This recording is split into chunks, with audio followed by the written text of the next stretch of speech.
Hello my dear students, कैसे हैं आप सभी लोग। स्वागत है आप सभी का हमारे यूट्यूब चैनल पर। मेरा नाम है शुभम यादव और मैं आप लोगों को अकाउंटेंसी पढ़ा रहा हूँ। फिलहाल मैंने आप लोगों को अब तक क्या पढ़ा दिया था? अब तक मैंने आपको रिटायरमेंट की सारी चीजें करा दी थी।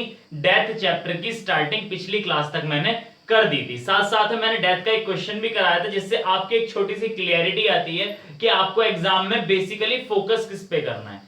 आपको एग्जाम में केवल और केवल एक ही चीज पर फोकस करना है कि जो डेथ हुई है जिस पार्टनर की, उसके लीगल हेयर्स, लीगल एग्जीक्यूटिव या लीगल रिप्रेजेंटेटिव, मतलब एक या तीनों, मतलब तीनों नाम का मतलब एक ही है। मतलब जो उसका कानूनी वारिस है उसको कितनी पेमेंट करनी होती है। मैंने उसके बारे में आपको एक पूरा तरीका बताया था, एक क्वेश्चन भी पूरा का पूरा कराया था और कहा था जब तक क्वेश्चन आपसे पूरी की पूरी चीजें ना मांगे तब तक आप क्या करने वाले हैं, केवल डेथ पार्टनर का ही पार्टनर कैपिटल अकाउंट बनाने वाले हैं। अगर पिछले क्वेश्चन में ना मैंने रिवैल्यूएशन अकाउंट बनाया, ना मैंने बैलेंस शीट बनाई, केवल मेरे ख्याल से एक्स वाई जेड था उसके अंदर, मुझे याद नहीं एग्जैक्टली। एक्स वाई जेड अगर था तो उसमें तीसरा पार्टनर शायद रिटायर होता जेड। जेड जो रिटायर हो रहा था तो उसमें केवल जेड का पार्टनर कैपिटल अकाउंट बनाया हमने। लेकिन आज एक क्वेश्चन ऐसा करेंगे हम लोग जिसके अंदर हमें रिवैल्यूएशन अकाउंट भी बनाना होगा, तीनों पार्टनर्स का पार्टनर कैपिटल अकाउंट बनाना होगा, साथ ही साथ बैलेंस शीट भी बनानी होगी। ये मैंने अपने जितने क्वेश्चंस हैं, मेरे पास लगभग, मैंने डेथ के कुछ क्वेश्चन सेलेक्ट कर रखे हैं, लगभग मेरे पास 6 से 7 क्वेश्चंस हैं जो कम से कम सभी को करने हैं। और ये तो मैं वैसे भी नॉर्मल क्लासेस में भी कराता हूं और बाकी प्रैक्टिस में तो आप चाहे कितने भी कर लें। ये डेथ के नहीं, मतलब जो बेसिक कंसेप्ट में भी स्टार्ट किया। सेक्शन 37 के अलग क्वेश्चंस हैं, सेक्शन 37 मैंने अभी नहीं कराया है, पहले मैं इन क्वेश्चंस को कराऊं। तो उसमें पहला जो था क्वेश्चन वो बहुत सिंपल था, और जो बिल्कुल लास्ट वाला क्वेश्चन मैं करा रहा हूं आपको वो कुछ ज्यादा, मतलब है तो ये भी सिंपल लेकिन उसके मुकाबले थोड़ा सा लेंथी टाइप का है, बस और कुछ नहीं है इसके अंदर। मतलब है कुछ नहीं, जो आपने पढ़ रखा है एडमिशन रिटायरमेंट सब कुछ वही है, बस एक बार उसको थॉरली कराना जरूरी है। ठीक है, तो जरा वीडियो को पॉज करें, मैं आपको क्वेश्चन दिखाता हूं। ये इलिस्ट्रेशन नंबर 59 है, इसको जरा लिख लीजिएगा। ठीक है, और इसके साथ साथ ये नीचे इसकी एडजस्टमेंट दी हुई है। उम्मीद करता हूं एडजस्टमेंट सबको क्लियरली दिख रही होंगी। एडजस्टमेंट्स आप नोट करें वीडियो को पॉज करके, और मैं जो हूं इसको कंटिन्यू कराता हूं इस क्वेश्चन को। यहां पर ये है X Y Z and partner, और जेड जो है इसमें डेथ हुई है उसकी, ये बैलेंस शीट है, 2,20,250 है। फिगर शायद एसेट साइड की क्लियरली ना दिख रही हो तो देख लीजिएगा। ठीक है, ये हमारी बैलेंस शीट है और ये क्या है, ये इसका एडजस्टमेंट है इसकी सारी की सारी। ठीक है, हाँ जी, तो हमारे पास इलिस्ट्रेशन 59 है। क्या था इसके अंदर, पढ़ के बताएं मुझे। एक्स वाई जेड और partner in profit sharing ratio इनका इक्वली है। जेड जो है उसकी डेथ हो गई है 30 जून 2018 को। बैलेंस शीट 31 मार्च 2018 की हमें दी हुई है। क्या क्या दे रखा है इसके अंदर, creditors, contingent reserve. Contingent reserve क्या होगा, बढ़ जाएंगे, सिंपल सिंपल, क्योंकि हमें पता है रिजर्व सारे बढ़ते हैं। इसके बाद क्या है हमारे पास, इन्वेस्टमेंट फ्लक्चुएशन रिजर्व, ये भी बढ़ेगा। कैपिटल में हमारे पास ओपनिंग बैलेंस दे रखे हैं तीनों के, कैश, डेटर, बैंक प्रोविजन दे रखा है, stock, investment, land and building, और गुडविल भी दे रखा है। क्या करेंगे गुडविल का, गुडविल को आप बांट देंगे। ठीक है, किस पे बांटेंगे, ये ओल्ड पार्टनर्स के ओल्ड रेशियो में डेबिट साइड में चली जाएगी। चलिए, फिलहाल हमें तो इतना ही पता है, केवल जेड की डेथ हुई है तो केवल जेड का पार्टनर कैपिटल अकाउंट बनाना है। फिलहाल तक तो यही दिमाग में है, लेकिन जरा एडजस्टमेंट पढ़ते हैं क्या क्या लिखा हुआ है। In order to arrive at the balance due to z it was mutually agreed, मतलब म्यूचुअली मतलब सभी पार्टनर्स ने आपस में तय किया, म्यूचुअल मतलब आपस में समझौता होना, म्यूचुअल अंडरस्टैंडिंग्स। क्या क्या दे रखा है हमें, लैंड एंड बिल्डिंग भी वैल्यूड है 1,25,000। कितने की थी लैंड एंड बिल्डिंग, 1 लाख की थी, 1,25,000 हो गई। ओ माय गॉड, मतलब हमारा क्या हुआ, यहां पर रिवैल्यूएशन हो गया, तो मतलब आपको क्या बनाना पड़ेगा, रिवैल्यूएशन अकाउंट तैयार करना पड़ेगा। तो हमारे दो खाते तैयार हो गए। कैपिटल अकाउंट के बारे में तुम्हें पता ही था, दूसरा कौन सा खाता तैयार हो गया, रिवैल्यूएशन अकाउंट। और क्या है, इन्वेस्टमेंट फ्लक्चुएशन रिजर्व हमें 1350 के रखने हैं, इसका मतलब इन्वेस्टमेंट फ्लक्चुएशन रिजर्व 3,000 के हैं। 1350 आपको बैलेंस शीट में अब भी रखने हैं, जो बैलेंस बचेंगे वो ओल्ड पार्टनर्स के ओल्ड रेशियो बढ़ जाएगा। इसके बाद all debtors were good, no provision is required, मतलब प्रोविजन जो हमारा पहले 2000 का बना हुआ था फायदा हो गया तो हमारे बाय साइड में आ जाएगा। स्टॉक हमारे पास 23,500 वैल्यू हुआ, हमसे कहा गया है गुडविल हमारी 1 ईयर परचेज है, एवरेज प्रॉफिट के पिछले 5 साल का। कोई दिक्कत नहीं, गुडविल निकाल लेंगे। एक लास्ट पॉइंट और दे रखा है, इसको जरा ध्यान से पढ़ें। Z's share of profit to the date of death be calculated on the basis of average profit of preceding 3 years। हमसे जब शेयर ऑफ प्रॉफिट निकालने के लिए कहा गया था तो पिछली बार हमने क्या किया था? पिछली बार हमने शेयर ऑफ प्रॉफिट में केवल और केवल एक काम किया था, केवल और केवल हमने पिछली बार पिछले साल के प्रॉफिट को लेकर और कैलकुलेशन कर डाली थी। मैंने कहा था जब तक क्वेश्चन में आपसे कुछ ना कहा जाए तो आप पिछले साल का प्रॉफिट लें और उसके हिसाब से कैलकुलेशन कर लें। ऐसा क्यों करते थे? क्योंकि हमारे पास करंट ईयर में प्रॉफिट था ही नहीं। प्रॉफिट कब निकलता था करंट ईयर का? 31 मार्च को। और डेथ कब हुई है? 31 मार्च से पहले। जब डेथ ही 31 मार्च से पहले हुई है, जो प्रॉफिट ही नहीं निकला, तो किस बात का आप प्रॉफिट कैलकुलेट करोगे? तो इस वजह से हम क्या करते थे, हम लोग पिछले साल का प्रॉफिट बेस मानकर ये मान लेते थे कि वही प्रॉफिट इस बार भी होगा और उसी के हिसाब से कैलकुलेशन कर लेते थे। अगर ज्यादा मुनाफा हुआ तो भाई थोड़ा सा नुकसान हो गया लीगल एयर्स को, और अगर कम प्रॉफिट हुआ, मतलब मान लो 2017 में 2 लाख का प्रॉफिट था, 2018 में जिस साल डेथ हुई है उसमें 1.5 लाख का हुआ, तो लीगल एयर्स को तो फायदा हो गया ना। तो फायदा नुकसान थोड़ा बहुत हो जाता है, लेकिन अब क्या करें, मजबूरी थी उसके अंदर। लेकिन क्वेश्चन में इस बार कह दिया, क्या कहा है कि पिछले 3 साल के प्रॉफिट का एवरेज ले लेना, उसके बाद आप कैलकुलेट करना प्रॉफिट इस साल का। बात समझ में आई? प्रॉफिट का बेस क्या लेना है? पिछले 3 साल का जो भी प्रॉफिट है उसका एवरेज। एवरेज कैसे लेते हैं? तीनों को जोड़ो, 3 से डिवाइड कर दो, ठीक है। इसके बाद क्या कहा गया हमसे? प्रॉफिट दे रखे हैं प्रीसीडिंग 5 साल के, पिछले 5 साल के प्रॉफिट दे रखे हैं 14, 15, 16, 17 और 18। काम आ जाएंगे दोनों। 3 साल के प्रॉफिट भी इससे मिल जाएंगे आखिरी, और पिछले 5 साल के प्रॉफिट गुडविल की कैलकुलेशन के लिए भी मिल जाएंगे। क्वेश्चन ने क्या कहा है हमसे? You are required to show revaluation account, partners capital accounts. ध्यान रखना इस बात का, पार्टनर्स कैपिटल अकाउंट्स मतलब एक से ज्यादा पार्टनर कैपिटल अकाउंट बनाने हैं। जब एक से ज्यादा पार्टनर कैपिटल अकाउंट आपको बनाने हैं तो कितने पार्टनर्स के कैपिटल अकाउंट बनेगा? एक्स, वाई और जेड। आगे क्या कहा? बैलेंस शीट बनानी है आपको न्यू फर्म की एज ऑन 1 जुलाई 2018। मैंने पिछली बार बताया था आपको कि अगर आप बैलेंस शीट हमेशा 31 मार्च की बनाते हैं, लेकिन अगर क्वेश्चन में दे दिया गया कि आपको बैलेंस शीट बनानी as on date of death या एज ऑन पर्टिकुलर डेट, तो आपको बनाना पड़ेगा। डेथ हुई है हमारी 30 जून 2018, मतलब 30 जून या 1 जुलाई का मतलब एक ही है भाई, एक ही दिन तो ऊपर नीचे है, वो साल का एंड हुआ, वो 31 जून को डेथ हुई है, 1 जुलाई को स्टार्टिंग हो गई है, ठीक है। वही यहां पर कहा गया हमें वो नई फर्म की बैलेंस शीट तैयार करनी है। तो माय डियर, आपको पिछली बार की तरह ही पूरा क्वेश्चन सॉल्व करना है, तो हम बिना देरी करे इस क्वेश्चन को सॉल्व करते हैं। कौन सा क्वेश्चन है ये? 59th क्वेश्चन है, आई थिंक 59th है। हमसे क्या कहा है? पहले रिवैल्यूएशन अकाउंट की बात करिए, रिवैल्यूएशन अकाउंट की बात करी तो पहले रिवैल्यूएशन अकाउंट आप लिख लें। यहां पर रिवैल्यूएशन अकाउंट आपने यहां बनाना है, पार्टनर्स का कैपिटल खाता भी तैयार करना है, पार्टनर्स का कैपिटल अकाउंट्स। कितने पार्टनर हैं? 3, x, Y, z, x, Y, z, 3 partner हैं और इन तीनों पार्टनर्स का शेयर आपको बांटना है। कैसे कैसे बांटने वाले हैं आप?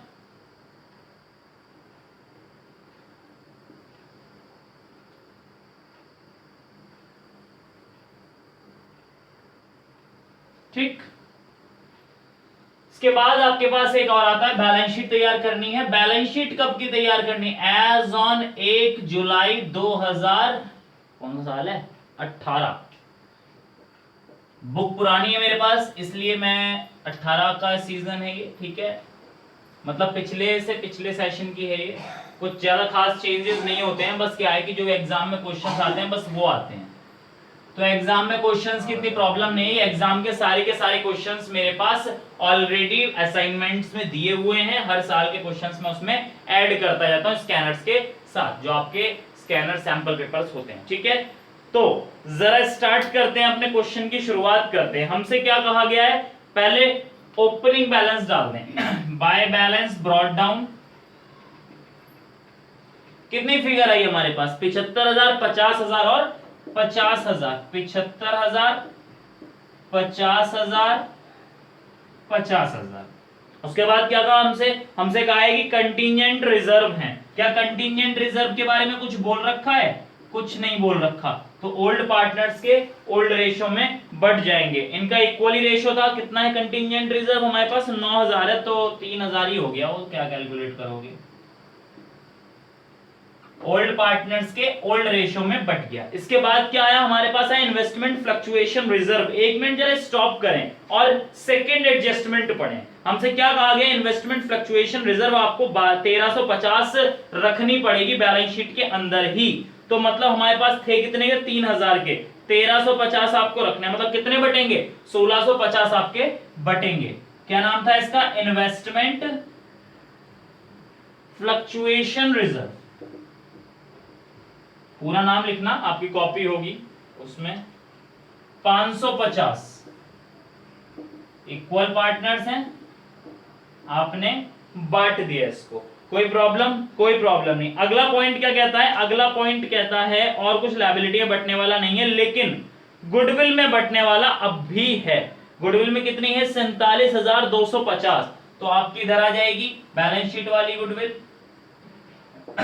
47,250 है। इसको जरा 3 से डिवाइड किया, 15,750 आ जाती है। 15,750, 15,750। इस तरीके से आपने इसको डेबिट साइड में भी डाल दिया। चलिए, और क्या कहा हमसे? और हमें बैलेंस शीट में कुछ नहीं दे रखा, लेकिन हमें एडजस्टमेंट्स दे रखी हैं। एडजस्टमेंट में क्या है? पहला, लैंड एंड बिल्डिंग आपकी 1,25,000 पे वैल्यू हुई है। पहले थी कितनी? 1,00,000 की, मतलब बढ़ गई, रिवैल्यूएशन में चला जाएगा बाय लैंड एंड बिल्डिंग 25,000 से।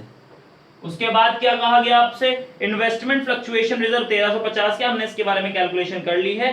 डेटर्स आपके सारे के सारे गुड हो गए हैं, कोई प्रोविजन अब की जरूरत नहीं है। तो जो आपने प्रोविजन बना रखा था वो आपको हटाना पड़ेगा। फायदा हो गया आपका। कितने का फायदा हुआ? बैलेंस शीट में प्रोविजन 2,000 के बने हुए थे पहले से ही, मैंने उसे खत्म कर दिया सिर्फ फायदे में दिखाकर। इसके बाद क्या कहता है आपसे? Stock is valued at 23,500। Stock था कितने का? 25,000 का, मतलब लॉस हो गया। टू स्टॉक कितने से कम हुआ है? 25,000 का स्टॉक था और आपका 23,500 का हो गया, मतलब ये 1,500 रुपए से घट गया। तो 1,500 रुपए से घटा, आपने डेबिट साइड में डाल दिया। और क्या कहा आपसे? कहा है जी गुडविल आपको 5 साल के हिसाब से कैलकुलेट करनी पड़ेगी। कर लेते हैं कैलकुलेट, जरा वर्किंग नोट पे बनाए मेरे साथ। कैलकुलेशन एंड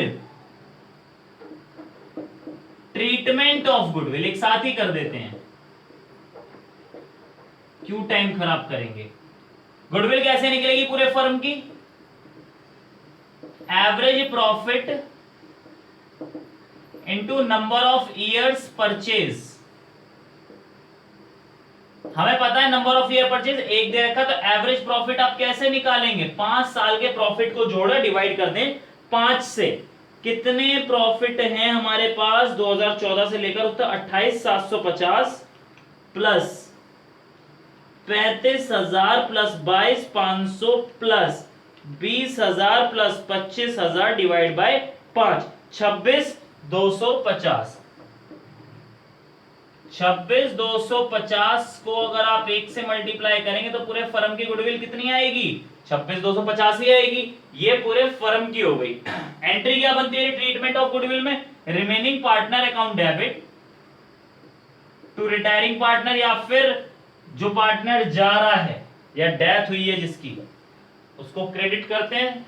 डी तुम्हारा है ना, सॉरी जेड ही मरा है।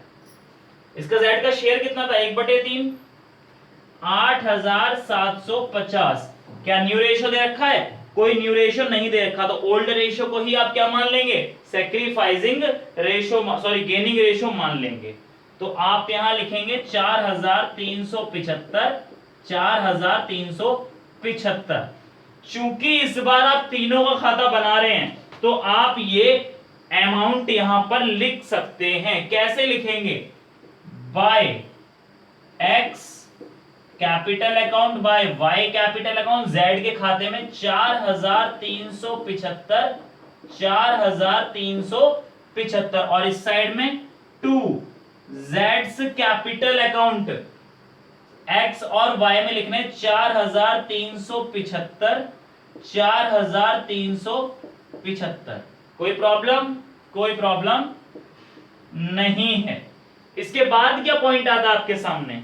इसके बाद हमें प्रॉफिट को और डालना पड़ेगा। प्रॉफिट का क्या स्थिति है? प्रॉफिट की पहले वर्किंग नोट ये जो हमारा है 1, इसे रब करते हैं। एक चीज ध्यान रखें, इसको जरा नोट जरूर कर लेना कि ये हमारे पास वर्किंग नोट 1 से आया है, वरना एग्जामिनर ये कहेगा कि आपने चीटिंग करी है कहीं से, ठीक है। और जब आप क्वेश्चन को सॉल्व कर देंगे तो जब एग्जामिनर कॉपी चेक करेगा तो देखेगा है एक्स और वाई और जेड, ये आपका वर्किंग नोट 1 से आया है। वो वर्किंग नोट 1 चेक करेगा और जब उसको ये सब कैलकुलेशन मिल जाएगी तो क्या करेगा, वो आपको पूरे नंबर देने वाला है। वरना अगर आप इसकी रफ में कैलकुलेशन कर देंगे, पूरी कैलकुलेशन करेंगे पर यहां पर वर्किंग नोट नोट नहीं करेंगे तो क्या होगा, एग्जामिनर कहेगा इसने कहीं चीटिंग कर ली।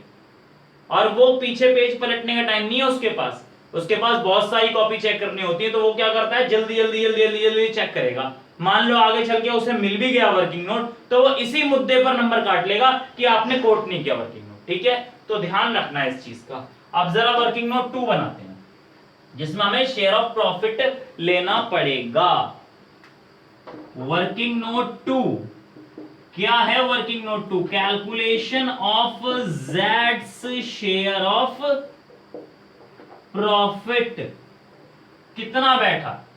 हमसे कहा है कि 3 साल के एवरेज को आप प्रॉफिट माने, एवरेज प्रॉफिट आप लास्ट 3 इयर्स का निकाल लें। पिछले आखिरी 3 इयर्स कौन कौन से हुए? 2018, 2017 और 2016, तीनों को जोड़ें और 3 से डिवाइड कर दें। एवरेज तो ऐसे निकलता है, जितनी भी फिगर है उससे आप उसको डिवाइड कर देंगे, ठीक है। उसके बाद आपके पास आता है 25,000,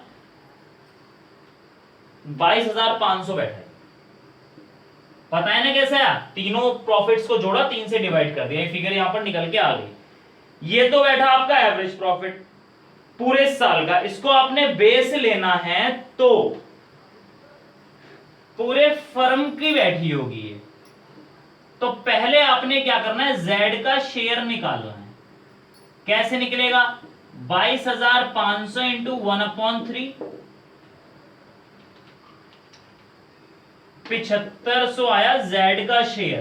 पर क्या पूरे 7500 से दे दिए जाएं? पूरे 7500 नहीं दिए जाएंगे। Jades share till death, death तक का कितना बैठा? 7500 मल्टीप्लाई बाय कितने दिन उसने काम किया? 1 अप्रैल से लेके मृत्यु उसकी हुई है 30 जून, तो अप्रैल मई जून 3 महीने का।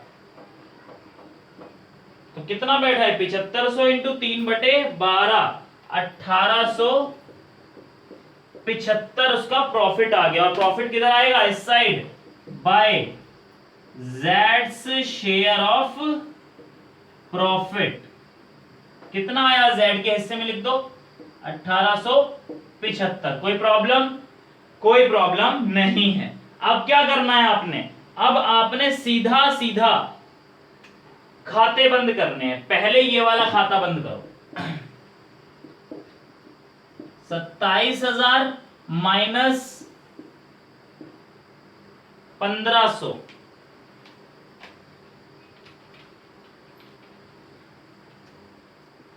25,500। आप इसको डालें यहां पर 2 प्रॉफिट के नाम से। रिवॉल्यूशन प्रॉफिट है एक्स वाई और जेड, डिवाइडेड बाय 3, 8500, 8500, 8500 ये धरा जाएगा बाय रिवॉल्यूशन प्रॉफिट। कितना बैठा? 8500, 8500, 8500, ठीक।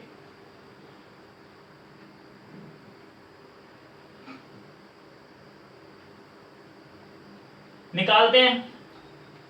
हम पहले Z का खाता बंद कर दें क्योंकि Z की सबसे बड़ी राड है। Z मरा है ना, 50,000 plus 3,000 plus 550 plus 4,375 plus 4,375 plus 1,875 plus 8500, 72,675, 72,675 minus करें जरा इसको 15,750 से, तो आया 56,925। मैंने किस नाम से डालना है? जेड्स एग्जीक्यूटिव्स के नाम से, एग्जीक्यूटर्स लिख दें आप, जेड्स एग्जीक्यूटर्स के नाम से। क्या पेमेंट कर दिया आपने?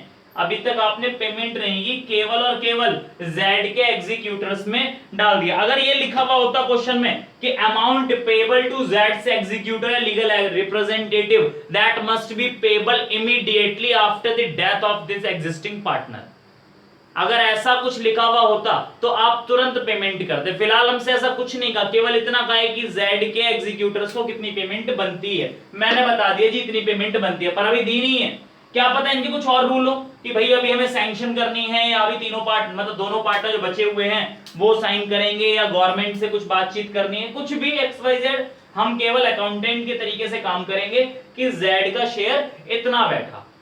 पार्टनर कौन कौन से बचे? ये दोनों बचे। जरा इनका खाता बंद करके दिखाएं। पहले x का बंद करें, फिर y का। 75,000 plus 3,000 plus 550 plus 8500, 87,000, 87,050, 87,050 minus 15,750 minus 4,375, 66,925। ठीक, ये क्या है? To balance carried down. ठीक है, अब y का क्या हुआ? 50,000 plus 3,000 plus 550 plus 8500, 62,050, 62,050 minus 15,750 minus 4,375, 41,925। ये फिगर आती है? बिल्कुल आती है। अब करना क्या है आपने? अब ये फिगर ऐसी की ऐसी उठा के आपको वहां पहुंचानी है बैलेंस शीट के अंदर, एक्स वाई, या फिर आप ऐसे लिखें इसको,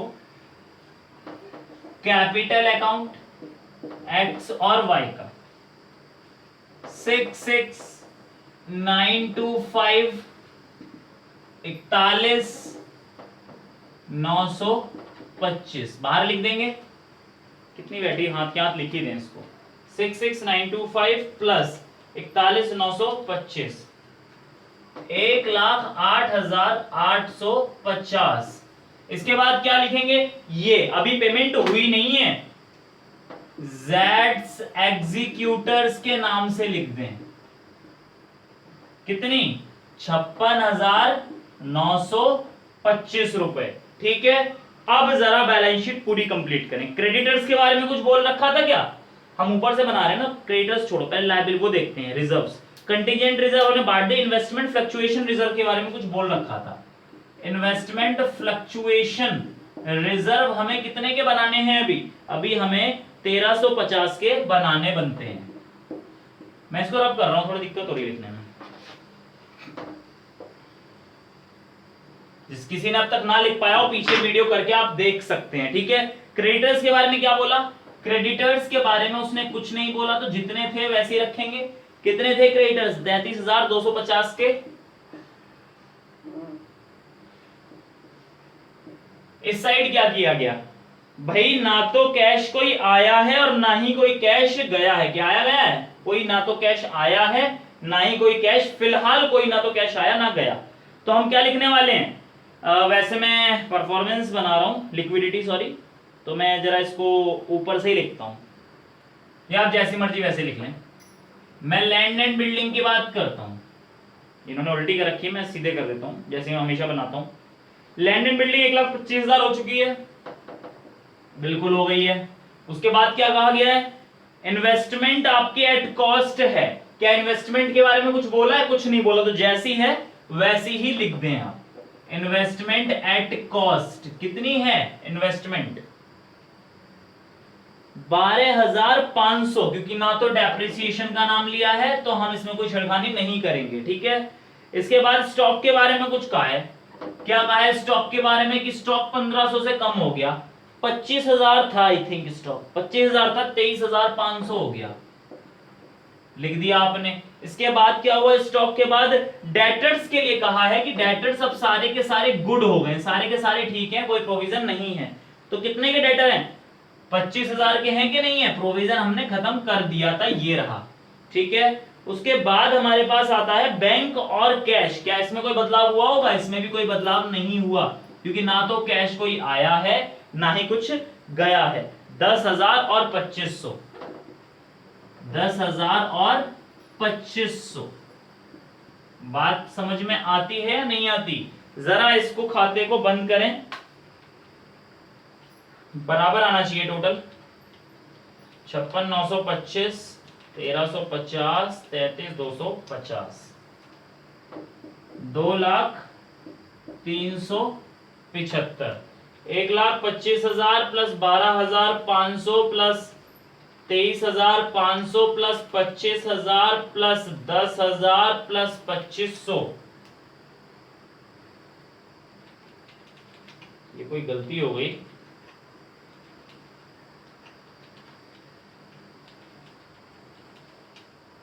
कोई गलती हुई है। 1,98,500 माइनस 2,03,75, 1,875 की गलती हुई है कोई।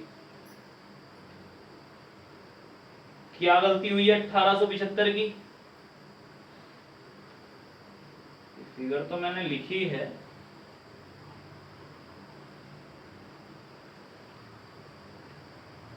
अरे हाँ, डबल पोस्टिंग भी तो करनी पड़ेगी इसकी। इसे शेयर ऑफ प्रॉफिट कहां, प्रॉफिट एंड लॉस सस्पेंस लिखते हैं, मैंने बताया था आपको, by profit and loss suspense account, profit and loss suspense account इसको लिखते हैं। एंट्री बनेगी profit and loss suspense account debit to जेड्स कैपिटल अकाउंट 1,875। तो ये पोस्टिंग तो हमने यहां कर दी, पर इसका क्या होगा, ये भी तो पोस्ट करना पड़ेगा। तो ये इस साइड आता है profit and loss suspense account 1,875, ये अंतर था इसका। तो 1,98,500 प्लस 1,875, 2,03,75 मैच हो गया, 2,03,75 ये बैठेगा। कोई प्रॉब्लम, कोई प्रॉब्लम नहीं है। तो इस वीडियो को भैया पॉज करके ये सभी क्वेश्चन आप लिख लेना, और आज मैंने यहां पर जो सिंपल क्वेश्चंस थे उनको कंप्लीट कराया है, और नेक्स्ट क्लास में मैं आप लोगों के साथ शेयर करने वाला हूं section 37 of Indian partnership act 1932। ध्यान रखिएगा, सेक्शन 37 बहुत बहुत बहुत ज्यादा इंपॉर्टेंट टॉपिक है आपके डेथ से रिलेटेड, ये आपको कराना जरूरी है। थ्योरी में भी क्वेश्चन बनता है और कभी कभी न्यूमेरिकल्स में भी क्वेश्चन आ जाता है, ये करना बहुत ज्यादा जरूरी है। तो नेक्स्ट क्लास में हम लोग इसी की शुरुआत करेंगे। तो अगर भैया वीडियो पसंद आया तो लाइक कमेंट शेयर सब्सक्राइब कर दें और बेल आइकन भी दबा दें, ताकि आपको हमारी लेटेस्ट अपडेट्स मिल जाए। और कोई गलती रही हो तो भैया माफी चाहता हूं। आज के लेते हैं, thank you very much, have a nice day.